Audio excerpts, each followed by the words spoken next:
Goeiedag, dit is wonderlik om weer saam met u rondom die woord te wees en ek verwelkom u in die naam van ons Here Jesus Christus.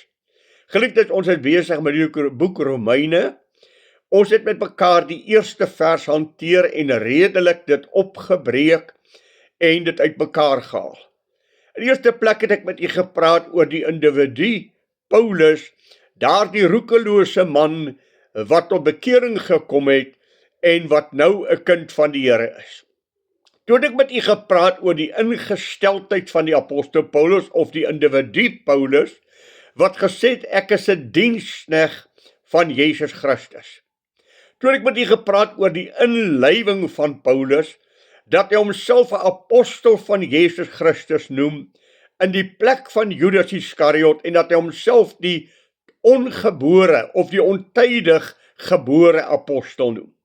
Toe het ek met u gepraat oor die ingesteldheid van Paulus as hy sê, ek is afgesonder tot die evangelie van Jesus Christus.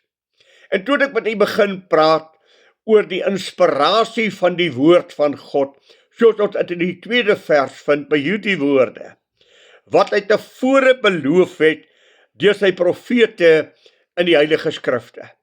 Nou hierdie is 'n geweldige belangrike stelling, soos wat hy tevore beloof het.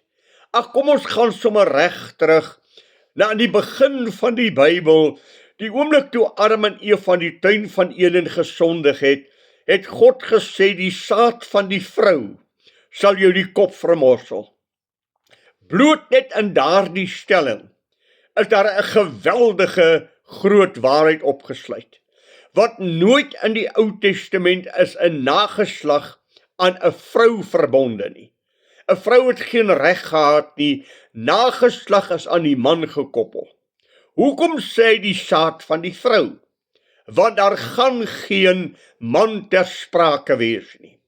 Daar is vir Maria gesê, die Heilige Gees sal oor jou kom, en jy sal swanger word, en jy moet hom Jesus noem, want dit is hy wat sy volk van hulle sonde sal verlos.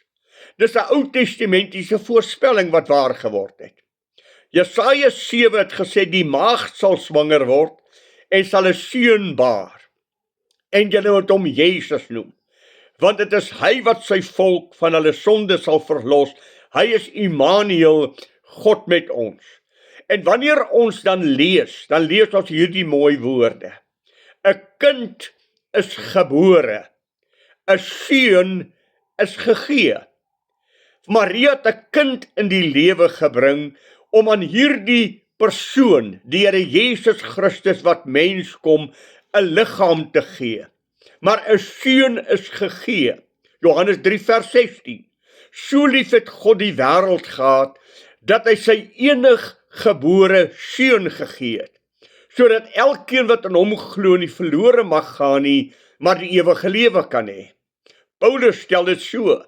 Dit is 'n betroubare woord en werd om ten volle aangeneem te word, dat Christus Jesus in die wêreld ingekom het, om sondaars te kom red, van wie Paulus sê, ek is die grootste van hulle almal gewees. Daarom dit wat deur die profete gesê is, het op die letter elke keer waar geword. Elke profesie oor die Here Jesus Christus is op die letter vervul. Waar hy gebore sou word, waarheen hy sou vlug, en elke ding is op die letter waar, want dit is God se woord, as Paulus sê, soos hy tevore beloof het, deur sy heilige profete. Nou geliefdes, die Bybel is vir u baie mooi, en ek wil dit vir u lees. Hoe beskryf die apostel Petrus dit, in 1 Petrus, die eerste hoofstuk, daarvan die 19de vers af. En ons het die profetiese woord, wat baie vas is. Mooi woord, nee, wat baie vas is.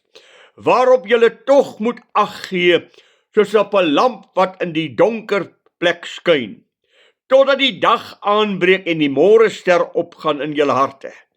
Terwyl julle dit veral moet weet, dat geen profesie van die skrif 'n saak van eie uitleg is nie. Want geen profesie is ooit deur die wil van 'n mens voortgebring nie, maar Heilige Gees gedrewe het die heilige mense van God gespreek. Geweldige woorde as die apostel Paulus sê, wat tevore beloof is deur God.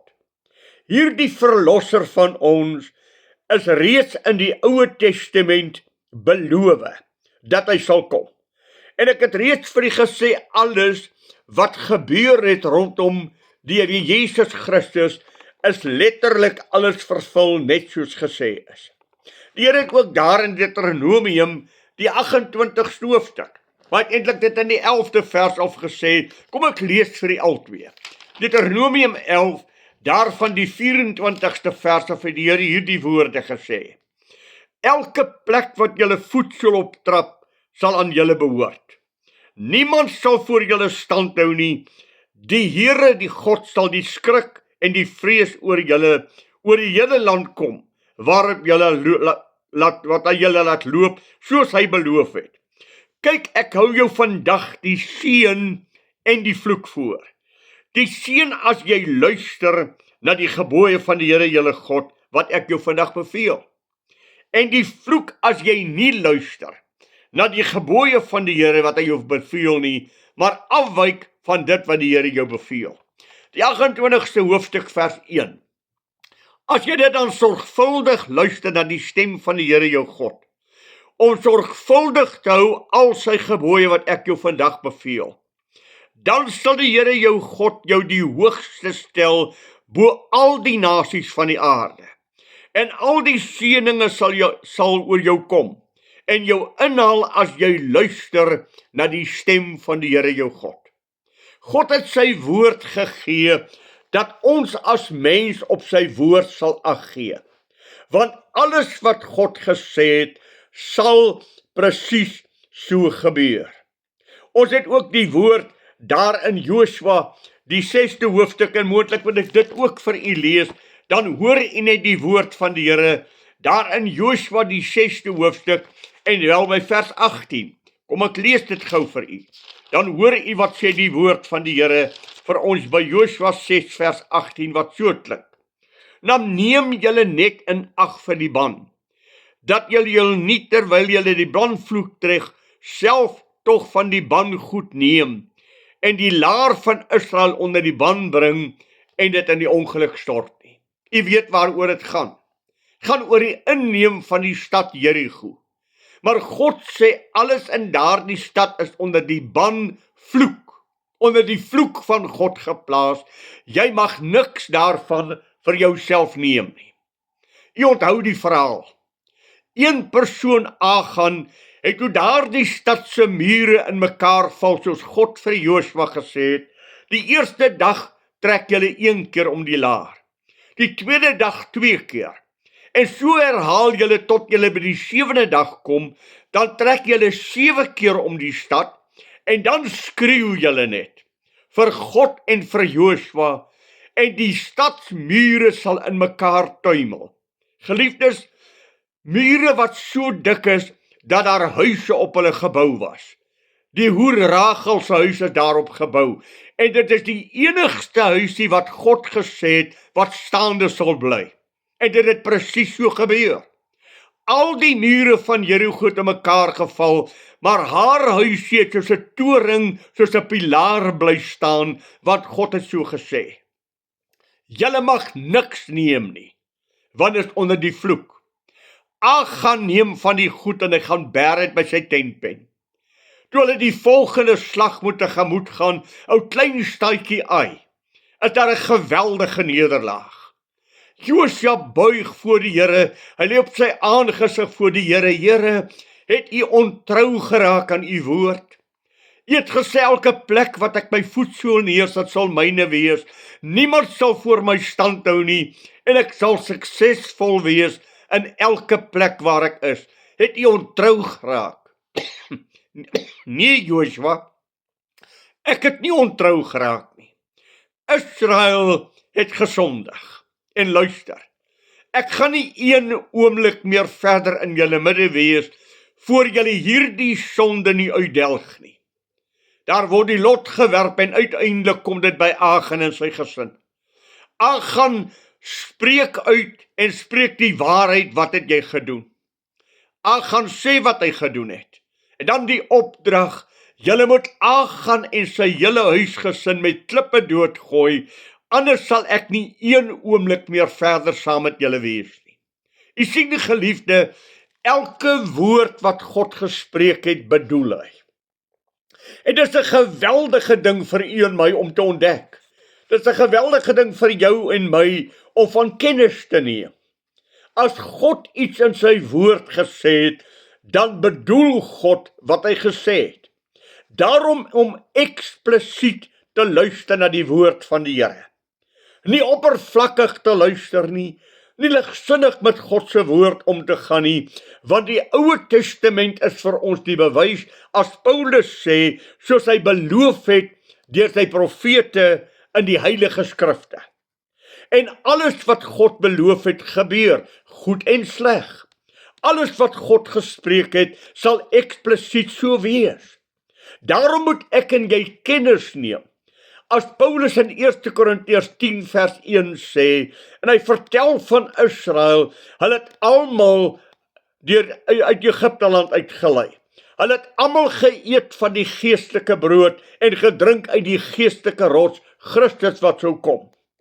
Maar hulle was ongehoorsaam aan die Here en het God nie geglo nie, en God het in die meeste van hulle geen welgevalle gehad nie, maar in die woestyn neergeslaan. Dan sê hy, hierdie dinge is voorbeelde vir ons, dat ons nie onder dieselfde lot en onder dieselfde oordeel sal wees nie.